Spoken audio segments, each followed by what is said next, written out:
자, 오늘 추구 마지막 시간입니다. 15번째 시간인데 그 사이 따라오느라고 수고 많았어요. 자, 오늘 시작하기 전에 지난 시간에 한 것 중에 누가 이런 질문을 했어요. 댓글에 보니까 청송 현노생 백운 숙첨단 해가지고 이 두 개를 부사구로 보면 되지 않느냐인데, 부사구 맞습니다. 지난 시간에도 부사구로 그랬는데, 이 푸른 소나무는 길을 끼고 간다. 길을 끼고 가니까 이 부사구죠. 그리고 처마에 머물다가 시작하니까 부사구로 보면 돼요. 다만 여기서 햄노를 내가 지난번에 이거를 타동사로 보고 목적으로 봤는데, 여기는 이게 숙첨은 처마 끝에서 잔다는 이게 동사고 이게 부사죠. 엄밀히 따져보면. 그리고 이것도 로가 목적이 아니라 부사로 봐주면 좋을 것 같아요. 그 협을 동사로 보고 길에서 길 옆에서 길을 끼고 가는 길 옆에서 있는 뜻이죠. 길 옆에서 자란다. 그래서 지난번에 말씀하신 분이 맞는 의견이십니다. 그렇게 자기가 자꾸 자기대로 한번 따져보고 하다 보면 늘어요. 자, 오늘도 한번 해봅시다. 수거, 불부해요. 물이 갈것져죠. 물이 가면 부는 다시 붙자니까 다시 돌아오지 않는다 이런 말이죠. 언출 난갱수라. 말이 한번 나가면 입에서 나간다는 말이죠. 말이 한번 입에서 나가면 다시 거두어들이기가 어렵다. 영어식으로 한번 분석해 볼까요? 물이 간다. 물이 한번 지나가면 다시, 이건 부사죠. 해, 동사. 이건 조동사. 다시 돌아오기 어렵다. 이렇게 되겠죠. 이건 이해되죠? 여기는 역시 이 주가 생략된 거 알겠나요? 언출, 말이 입에서 나간다는 거예요. 말이 입에서 나가면 난 어렵다. 걔는 다시, 이거 같이요. 부사. 다시 거두어두기 어렵다. 이거 같이요. 그래서 한문은 서로 대가 돼요. 이거는 몇 번 이야기했는데, 이렇게 늘 보면서 하면 훨씬 그 문장을 이해하기 쉬워요. 수거, 언출, 불, 난, 부갱, 회수 다 같은 그쪽 똑같아요. 그러죠. 그 다음에 학문 천재보여. 이 탐물 일조진이라. 학문 글을 배우는 것. 글을 배우는 것은 이때 문은 뭐 여러 가지 뜻이 있어요. 문화라는 뜻도 있고 크게 보면 꼭 우리가 쓰는 그 글이 아니고 모든 우리 일상생활에 대한 문화, 의식주 문화 다 문화죠. 그렇죠? 이 글을 배우는 것은 천년의 보배요. 탐물, 물건을 탐하는 것은 하루아침에 티끌이다. 영어로 분석해보면 학문이 주어가 되겠죠. 천년이 보배를 꾸미고 형용사가 되고, 이 보배를 두 가지로 볼 수 있어요. 첫째는 동사로 볼 수 있어요. 천년은 보배다, 보배이다 이렇게 해석했대요. 천년은 보배이다. 두 번째는 이걸 보배로 보고 보로 볼 수 있어요. 보. 그러니까 여기서 동사가 생략됐다고 보면 돼요. 학문은 천년의 보배이다. 이제가 생략됐다고 보면 되는 거예요. 그래서 학문은 천년의 보배이다. 이때는 이 자체를 동사로 봐버리면 되는 거예요. 아니면 천년의 보배이다라는 게 생략됐다고 보면 돼요. 둘 다 해석은 같죠. 여러분들이 우리가 문장을 뜯어보기 위한 하나의 수단이니까 어느 것이 좋은지 여러분 스스로 하면 돼요. 알겠나요? 여기서 정답 있는 건 아니에요. 탐물 똑같이 얘기해. 탐물은 물건을 이때 문과 물이 반대되는 거예요. 알겠나요? 이게 정신적인 거라면 이건 물질적인 거예요. 문과 물은 우리 흔히 문물이라 하죠. 정신적인 것과 물질적인 걸 합쳐서 문물이라 그래요. 정신적 것을 배우는 것, 여기는 물질적인 것을 탐내는 것. 물질적인 것을 탐내는 것은 주어가 되겠죠. 하루아침에 티끌이다. 이것도 마찬가지예요. 티끌을 동사로 보면 티끌이다 이렇게 돼요. 티끌이다. 부사로 보면 티끌. 동사가 성이 보면 되죠. 그러니까 정신적인 문화를 배우는 것은 천년의 법이에요.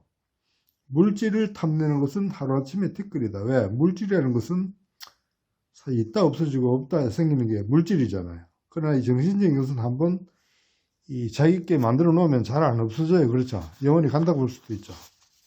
그 다음에 문장 이태백이요. 이 필법 왕희지라.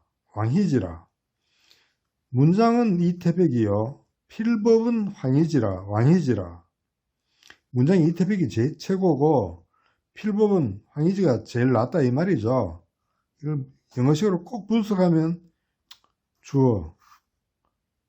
이거는 보어로 보면 이 동사가 생략됐죠. 문장은 이태백이다. 이태백이 최고다 이거죠. 아니면 그냥 아까처럼 동사로 보면 문장은 이태백이다라고 해석해 보면 돼요. 문장은 이태백이다. 필법은 왕희지다. 이거 똑같죠. 주어, 동사 생략. 아니면 동사, 왕희지다. 자, 그 다음에 일일 불독서면 구중생형극이라. 하루라도 책을 읽지 아니하면 구중, 입속에서 형극, 가시가 생긴다. 그러니까 일일 불독서, 부사죠. 불독서. 책을 읽지 않으면 주어는 당연히 생략되어 있죠. 한문에서는 영어 같으면 주어를 생략할 수가 없잖아요. 그러나 한문은 누구든지 알아먹을 수 있으면 생략해버리기 때문에 이게 좀 애매하기도 하고 어렵기도 하고 어떻게 보면 편하기도 하고 여러 가지 다 장단점이 있어요. 일일 하루라도 부사죠. 불독서 책을 읽지 않으면 구중생형극 입속에서 형극이 생긴다. 구중은 입속에서 부사죠. 생긴다. 이때 형극은 여기하고 대가 안 돼요. 그러니까 이거는 내가 볼 때 시에서 뽑았는지 모르겠는데 이게 대가 안 되는 게 우리 추구에서 처음 봤어요. 그렇습니까? 대가 안 되는 거예요.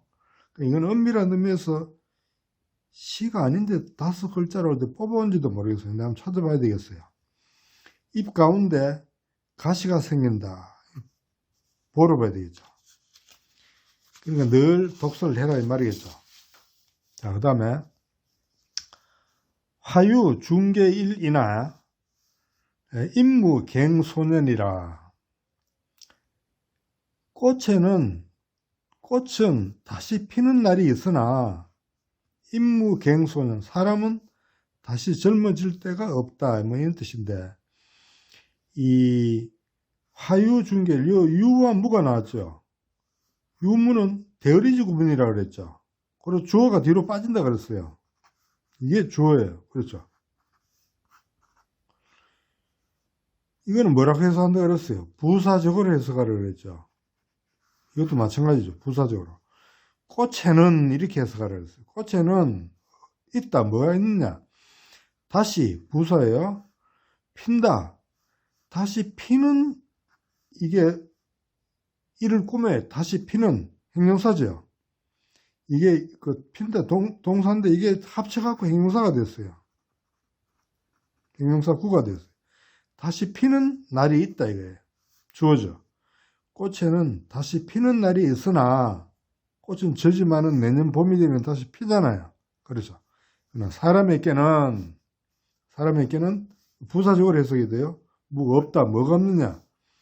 갱소년. 이 다시죠. 부사죠. 똑같아요. 다시. 이때 소자를 소년을 하면 이 소자를 여기처럼 동사로 해석해 줘야 돼요. 동사로 하면 젊어지다. 젊어지는 그 때가 없다. 이때 때를 보면 이제 나이라고 봐도 되고 뭐 다시 젊어지는 그는 젊어지는 나이가 없다. 이 중요한 것은 소자를 개와 같이 대가 돼요. 동사적으로 해석해 줘야 된다는 말입니다. 사람에게는 다시 소년이 없다 이렇게 하면 안 돼요. 젊어지는 때가 날이 없다 이렇게 해줘야 됩니다. 그래야 이 시가 앞뒤가 쫙 맞게 되어 있어요. 알겠나요? 이거 대유학생에도 보면 이게 3사로 안 되어 있어요.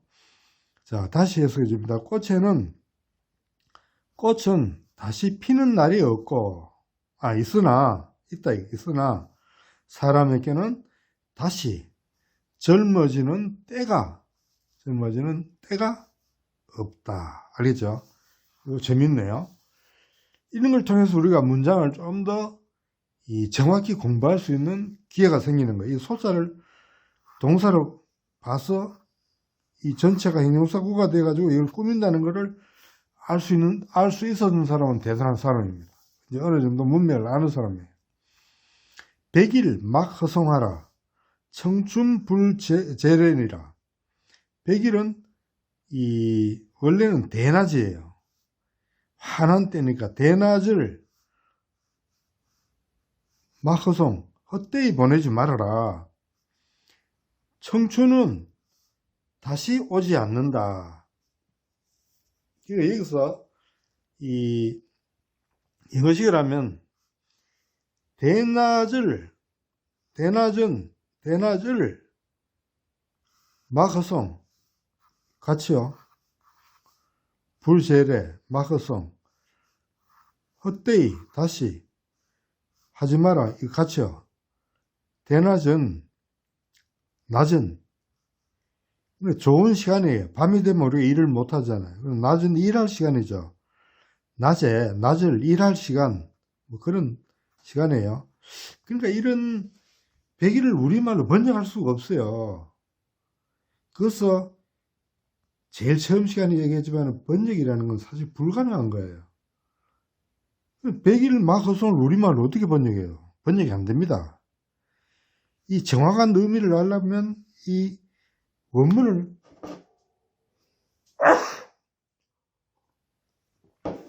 보는 수밖에 없어요.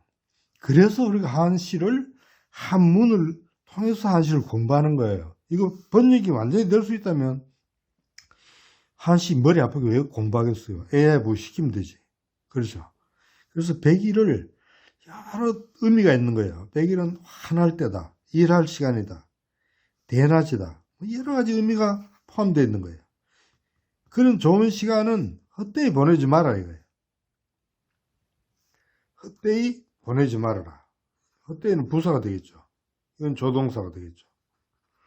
100일은 헛되이 보내지 말아라. 왜? 청춘은 100일하고도 연결되는 거예요. 젊을 때 늙으면 일 못하죠. 늙어가 일해봐도 능력도 안 오르고 힘만 들어요. 근데 젊을 때, 힘 좋을 때 공부도 일도 젊을 때 해야 돼요.